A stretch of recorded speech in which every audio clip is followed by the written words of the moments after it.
If you are renting, you live in an apartment, or you just don't have a lot of space to be able to have an in-ground market style raised bed garden, then growing in containers is one of your only options to be able to grow food. And you can see you can have fruit trees, guavas, pears, onions. These are cucumbers. I have tomatoes, you name it. You can grow a wide variety of food in containers.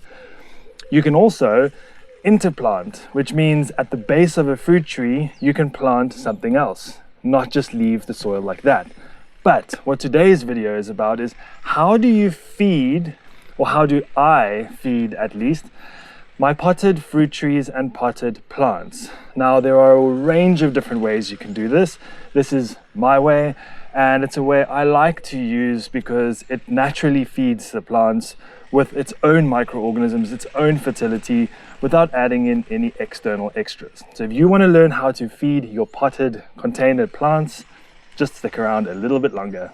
Now, before I tell you how I do it, I thought let me just show you so that you can see for yourself just how incredible this way of feeding your plants in containers and pots just is. So what I've done here is you can see these sticks that are sticking up. This already had a full planting of beans, dry beans. I've harvested them, left the roots intact, and now I'm going to plant another batch of dry beans so I can get 2 or more within the growing season. You'll see all these little pieces of leaves on the top, but it's not just at the top. If I take a batch over here, there's some of the roots from the beans. If I dig deeper, you'll see in between all of this is leaves. This is breaking down very, very nicely, and it smells incredible. And that's why leaves are called black gold, because once they break down, they create an incredibly loamy soil that is just oozing with nutrients. And if we go a little bit deeper over here, you can see, look at all these healthy roots. Look at how healthy these roots are. This is actually coming from the fig tree, but it is all at the layer where the leaves are, and the leaves are busy decomposing thanks to the worms. This tree is busy absorbing every little bit of nutrients as it breaks down. So it's a natural, slow release fertilizer that is busy building the soil ecosystem inside your pot. So you don't need to be adding in a whole bunch of fertilizers, but if you follow this technique, it's really going to save you a lot of time, a lot of effort. You only need to do this once or twice, or when you change up the crop in your plants, and it'll give you an incredibly fertile and productive container or pot. Now we're back with the guava tree, where I want to do another planting of beans. What do we need to do this method or way of feeding your container plants? 2 ingredients, and one of them can vary. The most important ingredient is leaves. Now, I have a lot of jokes held against me for collecting leaves. I collect bags and bags of leaves in the autumn. I literally drive around the neighborhood and fill the back of my bakkie with leaves. And I have quite a few bags of these stored in the garage so that they can remain dry and crispy. If you have these dry, crispy leaves in the garage, they can last indefinitely. They won't decompose because it's dry, and you can use them for instances like this. So dry autumn leaves are the single most important ingredient in this little mixture. The other one is anything else. It can be homemade compost, it can be grass clippings, it can be animal manure, well rotted, it can be bokashi compost, it can be literally anything. But what we want to do is we need to have it as a top layer to weigh down the leaves underneath. So it's simple. We're going to do, it's also an extension or a modification of the lasagna composting method, where you have one layer, another layer, and you keep layering until you create this beautiful loamy soil. Exactly the same principle. Your soil every year, or pretty much every day, starts decreasing a little bit as the microorganisms, the worms, start breaking down all the organic matter, becomes a little bit more compact. So you'll see your plants actually start settling. So we're going to keep adding, it's going to settle, keep adding, settle. But we're adding fertility and life into your plants. Now, to make this work, there's two really important things you need to take into account. One, the layer and the thickness of the leaves you're putting on. Two, incorporating whatever you're adding on top, compost, animal manure, something like that, into the leaves. Why am I saying that? Well, if your layer of dry leaves is too thick, you're going to create what's called a hydrophobic environment at the top, which means it's going to become water repellent. All the layers of the leaves stuck together are going to create a dense mat, which as it rains or as you water, it's just going to run off the sides, down the sides of the pot, out. You just defeated the whole purpose. So what we want to do is have a 1 to 2 centimeter layer, but we want to crunch it up nicely. And then we want to add our compost, mix it in a little bit, so that we create those pockets of air for the water to go in. And we're also adding in microorganisms, all of that, into the leaves to start the breakdown process. So I'm going to take a few handfuls, and if you can, just give it a scrunch. So what we're doing is just breaking up the leaves just a little bit.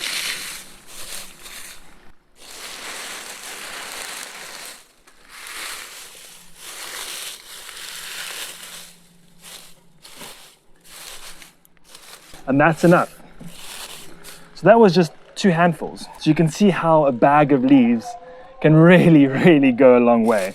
Just 2 handfuls is all that you need to create an entire layer of nutrients in this pot. So now all that's left to do is to actually add in whatever you're adding on top. And here I'm just adding in some compost. I'm going to add it in, and you can immediately see how low the leaves have gone. It's compressed it, which is what we want. We don't want the leaves to blow away, because then we're defeating the whole purpose. You can see how bouncy it is because the compost is sitting on top of the leaves. So we want to take our hands and just scrunch. And what that's doing is it's busy creating those air pockets, and it's busy mixing some of the compost in amongst the leaves so we can start that breakdown process.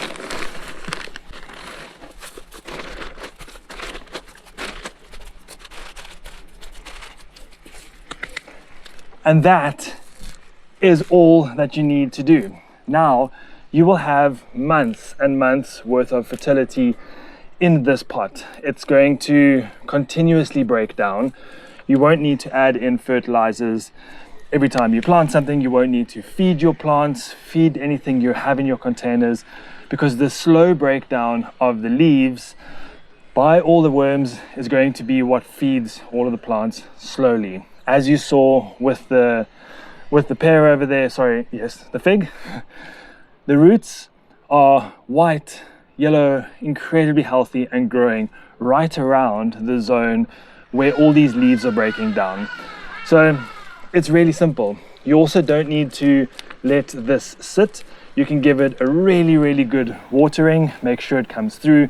You can get your hands nice and dirty and dig in while it's being watered or once it's wet, just to make sure that you're not creating any layers for the water to run off. Let it soak in. And you can plant directly into this. Once the leaves are properly moist, you can plant into it. The roots will just go right through it all the way down, so you don't run any risk of burning your seedlings, burning your new plants coming out, not creating any over moisture where you can create root rot. It's a really conducive environment to roots, where you have enough air pockets, you have a lot of carbon, so the roots can just go straight down.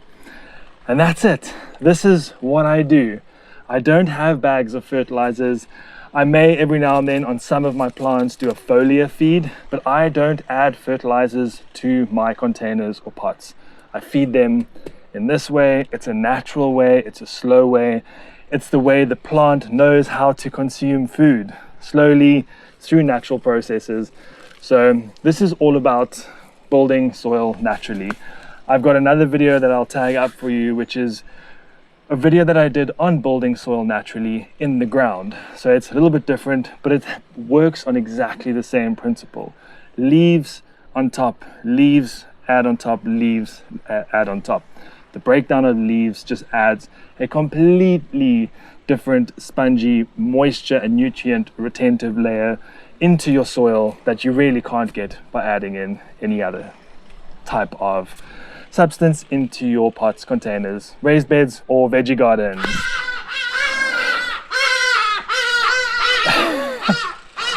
Oh, these hardy dogs are so noisy. So yeah, thanks for watching.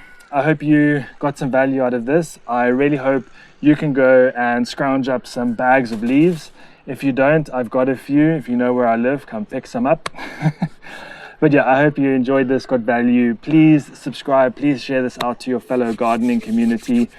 And if you would like to, you can buy me a coffee below by supporting our channel. You can sign up to become a member, which will also greatly help this channel. And until next time, happy growing.